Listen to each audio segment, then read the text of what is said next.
Այսօր Մատենադարանում հավաքվել են մի խումբ իրավաբաններ եւ փորձագետներ քննարկելու միջազգային քրեական դատարանի ագրեսիայի հանցագործության վերաբերյալ բարեփոխումները։ Այս համատեքստում Հայաստանը, լինելով տևական ժամանակ ագրեսիայի ենթարկված երկիր, կարող է գտնել միարդիական հարցի պատասխան, ինչպես եւ ինչ գործիքակազմով դիրքավորվել միջազգային իրավական համակարգում, պաշտպանելով նաեւ պետական եւ անվտանգային շահերը։ Բաքվում հայ ռազմագերիների նկատմամբ իրականացվող շինծ ու դատավարությունների վերաբերյալ իր գնահատականն է ներկայացրել արգենտինացի իրավապաշտպան Իրեն Վիկտորիա Մասիմինոն։ Մեր հետ զրույցում նա անդրադարձել է այն մտահոգիչ հարցադրմանը, թե հնարավոր է արդյոք, որ այդ գործընթացները դառնան նոր հանցագործությունների իրավական նախադեպ։ The trials they have been labeled as sun trials. Դատավարությունները որակվում են կեղծ, թե այն դատավարությունները, որոնք տեղի են ունեցել առաջ, թե նրանք, որոնք ընթացել են 2021 թվականին։ Նաև բոլոր ընթացիկ դատավարությունները քաղաքացիական պատանդների դեմ, այսօր արդեն քաղբանտարկյալների, Արցախի կառավարության նախկին անդամների դեմ։ Այս ամենը խախտում է մի շարք միջազգային նորմեր, դրույթներ, թե մարդու իրավունքների համընդհանուր հռչակագրում, թե քաղաքացիական եւ քաղաքական իրավունքների մասին միջազգային դաշնագրում, որոնք վերաբերում են անվտանգությանը, հավասար վերաբերմունքին, ինչպես նաև հրապարակային լսումներին։ Հստակեցման համար նշեմ, որ դատավարություններն անցկացվում են ռազմական դատարանում քաղաքացիական անձանց դեմ, ինչը ոչ միայն միջազգային դրույթների շրջանակներում չէ, այլև հաստատվել է միջազգային տարածաշրջանային դատարանների կողմից, որ դա դեմ է մարդու հիմնարար իրավունքներին։ Դատավարությունները փակ դռների հետևում են անցկացվում, ինչը նշանակում է, որ հանրությունը չի կարող ներկա գտնվել։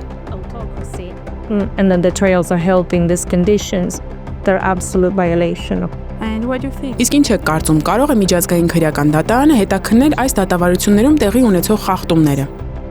The International Criminal Court had no jurisdiction over Azerbaijan, so it's a very difficult situation. Միջազգային քրեական դատարանը Ադրբեջանի նկատմամբ իրավազորություն չունի, այնպես որ շատ բարդ իրավիճակ է։ Ցավոք միջազգային հանրությունը բավականին անտարբեր է։ Սա ոչ միայն իրավական, այլև քաղաքական հարց է։ Միջազգային հանրության անդամները պետք է միջամտեին ճնշում գործադրեին Ադրբեջանի վրա քաղբանտարկյալներին ազատ արձակելու համար։ Բոլորին ես համարում եմ քաղբանտարկյալներ, ռազմագերիներին, քաղաքացիական պատանդներին, քանի որ մեղադրանքները հիմնված են գաղափարախոսության, այլ ոչ թե իրական եւ փաստացի հանցագործությունների եւ մեղադրանքների վրա։ Ideology, not on actual and factual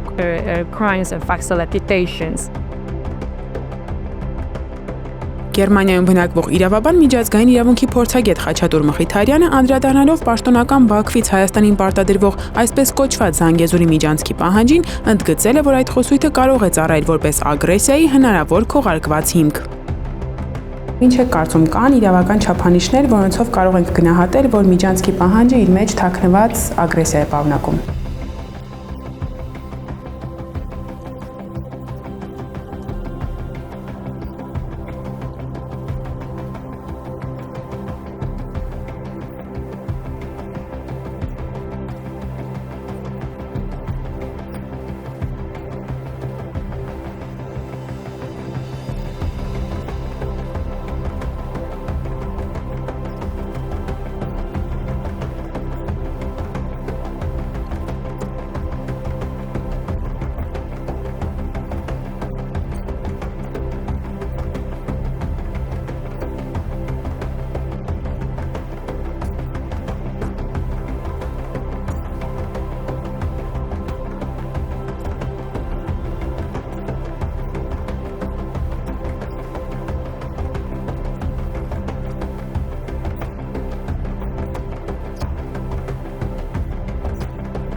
Ինչ եք կարծում, որքանով է միջանցք բառի օգտագործումը պաշտոնական Բաքվի կողմից հնարավոր ագրեսիան արդարացնելու միջոց դիտարկվում։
Ադրբեջանում ատելության խոսքի տարածված դրսևորումները կարող են վերածվել տարածաշրջանային լարվածությունը խորացնող գործիքի։ Այս մասին նշել է ԱՄՆ-ում գործող ճշմարտության եւ արդարության կենտրոնի ներկայացուցիչ Անահիտ Հարությունյանը։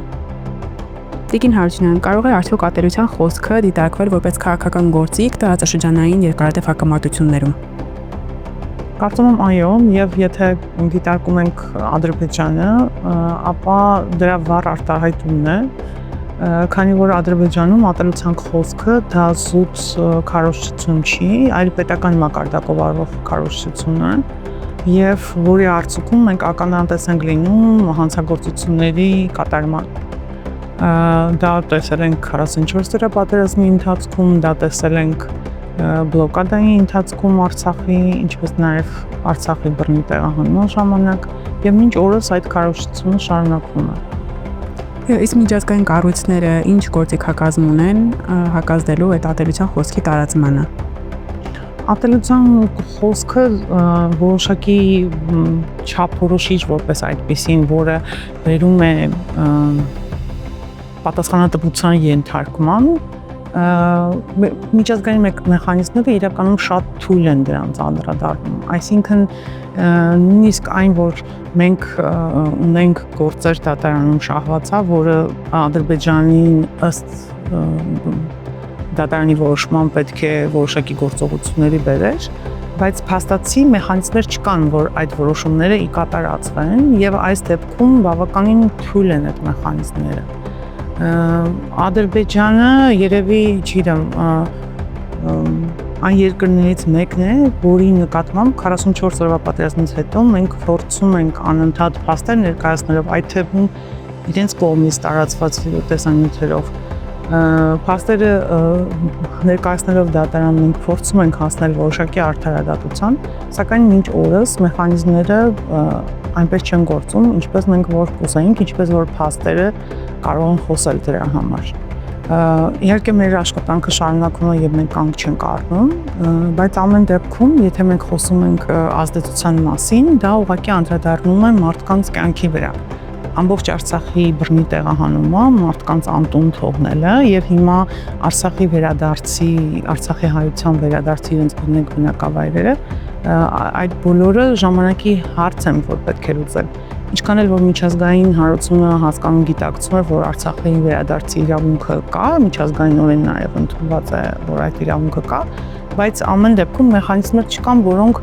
ապահովություն կտան մարդկանց վերադառնալու Ադրբեջան, նույնիսկ Ադրբեջանի կազմում, եթե տեսականորեն մտածենք, հա։ Այսինքն եթե մարդը գիտի, որ այդ երկրում անընդհատ պատմում են, որ հային պետք է սպանել, որ հայը նսեմացված ինչ-որ տեսակ է,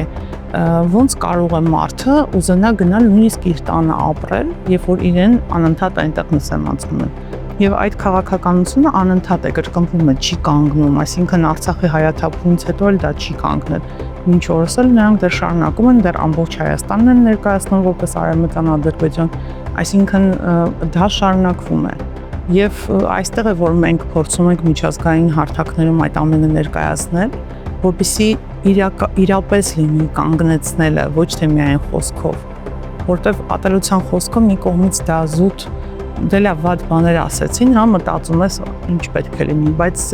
այստեղ լուրջ քաղաքականություն է պետության մակարդակով, երկրի ղեկավարի մակարդակով, որը նաև տարածվում է ավելի ներքև։